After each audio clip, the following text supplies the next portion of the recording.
जब से इजराइल ने कतर की राजधानी दोहा में हमास के नेताओं को निशाना बनाया है, तब से मिडिल ईस्ट में जमकर पॉलिटिक्स हो रही है। मिडिल ईस्ट में सभी देश इस समय खौफ में हैं। तुर्की और इजराइल में तो युद्ध की स्थिति बनी हुई है। तुर्की और इजराइल में ऐसी डेवलपमेंट हुई है जिससे तनाव बहुत ज्यादा बढ़ गया है। आइए इस वीडियो में आपको विस्तार में बताते हैं कि तुर्की और इजराइल में इस समय क्या चल रहा है। जब इजराइल ने कतर पर हमला बोला था, तब तुर्की के राष्ट्रपति रजब तय्यप एर्दोगान ने इजराइल के प्राइम मिनिस्टर बेंजामिन नेतन्याहू को लेकर कहा था कि वो हिटलर के वैचारिक रिश्तेदार हैं और उनको हिटलर जैसी हार मिलेगी। इतना ही नहीं, तुर्की के राष्ट्रपति रजब तय्यप एर्दोगान ने पूर्वी यरूशलेम को फिलिस्तीनियों का घर बताया और कहा कि जब तक पूर्वी यरूशलेम को नए फिलिस्तीन की राजधानी नहीं बना देते, तब तक चैन से नहीं बैठेंगे।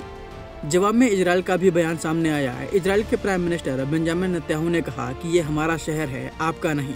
इतना ही नहीं, इसी बीच कई रिपोर्ट सामने आई जिनमें पता चला है कि इजराइल ने तुर्की को घेरना भी शुरू कर दिया है।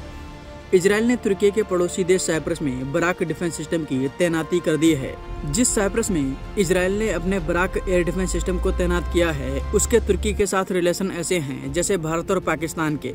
इस खबर के बाद तुर्की भन्नाया हुआ है और उसने भी सीरिया में अपनी मिलिट्री एक्टिविटी बढ़ानी शुरू कर दी है। लेकिन अब सवाल ये कि क्या वाकई में तुर्की और इजराइल आपस में भिड़ सकते हैं?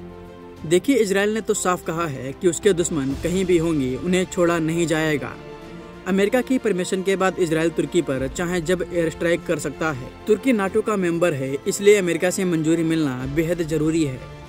वहीं अगर तुर्की इजराइल पर हमला करता है तो नाटो देश उसके साथ आएंगे, ऐसा नहीं लगता, क्योंकि अमेरिका नाटो को लीड करता है और इजराइल अमेरिका का ही चेला है। नाटो के अन्य देश भी तुर्की का साथ देंगे, ऐसा नहीं लगता, क्योंकि नाटो कंट्रीज में कई बार मांग उठ चुकी है कि तुर्की को नाटो से बाहर किया जाए। हालांकि अब देखना ये होगा कि तुर्की इजराइल के बीच कोई बड़ी डेवलपमेंट होती है या नहीं।